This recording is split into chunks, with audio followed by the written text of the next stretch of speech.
Bassirou Diomaye Faye en tournée diplomatique au Sahel. Espoir et défi pour la réintégration à la CEDEAO?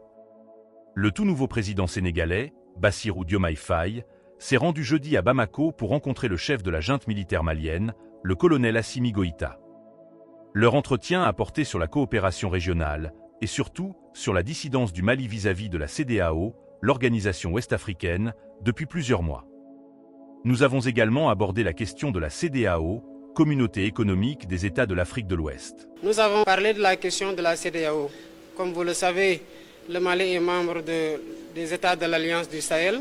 Ceux qui ont suivi mes déplacements dans les différents pays de la CEDEAO m'ont entendu prêcher cette bonne parole-là.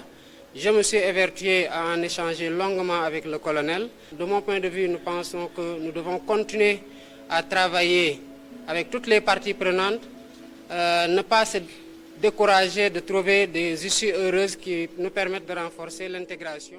Il ne faut pas se décourager, il faut trouver des voies fructueuses pour renforcer l'intégration, a déclaré Diomaye Faye, président du Sénégal.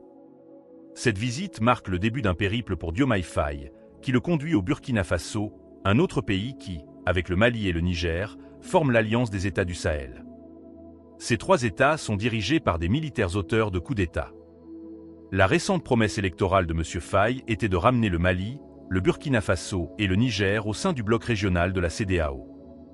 La réaction non verbale d'Assimi Goïta lors du discours du président sénégalais n'a guère apporté d'espoir pour la CEDEAO. Bassirou Diomaye Faye, qui aspire à faire revenir le Burkina Faso, le Mali et le Niger dans la CEDEAO, a-t-il vraiment une chance de succès en s'appuyant sur Assimi Goïta? Les trois pays formant l'AES, Alliance des États du Sahel, ont décidé de quitter la CEDEAO suite aux sanctions imposées après les coups d'État. Arrivé au pouvoir le 2 avril 2024, Diomaye Faye n'a pas caché son désir de voir le Burkina Faso, le Mali et le Niger réintégrer la CEDEAO dans les années à venir. Après avoir visité plusieurs pays de la sous-région, le président sénégalais s'est rendu au Mali et au Burkina Faso ce jeudi 30 mai 2024. Bien qu'il ne soit pas venu en tant qu'émissaire de la CEDEAO, Diomaye Faye a discuté longuement de l'organisation sous-régionale avec ses homologues. Avant son départ du Mali, Diomaye Faye a tenu une conférence de presse aux côtés d'Assimi Goïta, le président de transition malien. Le chef d'État sénégalais a indiqué que même si la position du Mali est rigide concernant la CEDEAO, elle n'est pas totalement inflexible. Nous ne devons pas nous résigner et penser qu'il n'y a plus rien à faire. Il y a des difficultés, il faut parler avec toutes les parties prenantes et les comprendre. À partir de cette compréhension et des divergences, il faut voir ce qu'il est possible de construire sur les bases existantes, a déclaré Diomaye Faye. Il a ajouté « Je ne désespère pas de voir la CEDEAO repartir sur de nouvelles bases, évitant ainsi la situation actuelle. » Pendant cette conférence de presse, le comportement non verbal d'Assimi Goïta, notamment le craquement des doigts de sa main gauche, a été scruté par certains observateurs. Ils y ont vu un signe de nervosité, d'anxiété, d'impatience ou d'énergie refoulée après les discussions entre les deux présidents. Le président Diomaye Faye a été clair au Mali et au Burkina Faso. Le Sénégal ne quittera pas de sitôt la CEDEAO et c'est son choix, c'est légitime. La CEDEAO ne doit pas être désintégrée, mais réformée.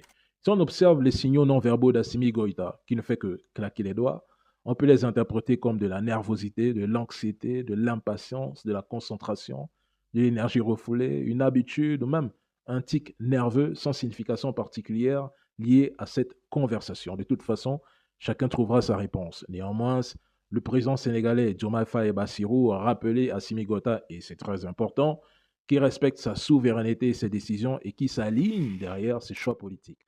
Sa phrase « J'ai compris la position malienne qui, quoique rigide, n'est pas totalement inflexible. Nous pensons qu'il faut continuer à travailler avec toutes les parties » signifie qu'il reconnaît que le Mali adopte une attitude ferme, déterminée et stricte à propos de sa sortie définitive de la CEDEAO. Cependant, Diomaye note aussi que cette position, bien que stricte, n'est pas complètement fermée aux discussions ou aux ajustements et qu'il y a encore une certaine marge de manœuvre ou une possibilité de négociation. En une phrase, le Mali prend acte. D'où il insiste qu'il est important de poursuivre le dialogue et la collaboration avec toutes les parties concernées pour trouver une meilleure solution.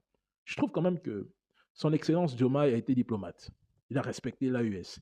Il n'a rien imposé, il a écouté, il a compris, il a pris note, il a approuvé, il a félicité, il est resté neutre, puis il est parti.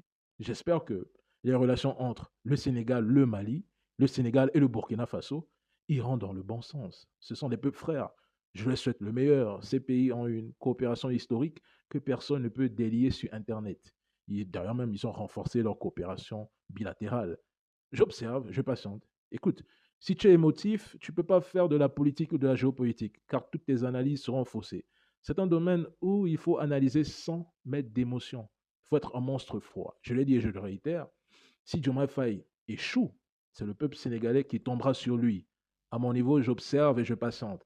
À chacun sa méthode, mais je connais déjà la fin de cette histoire et cela me fait déjà rire. De toute façon, qui vivra verra. See you. Si cette hypothèse se confirme, il faudra alors croire que le retour des pays de l'AES, où le Mali joue un rôle prépondérant, n'est pas pour bientôt.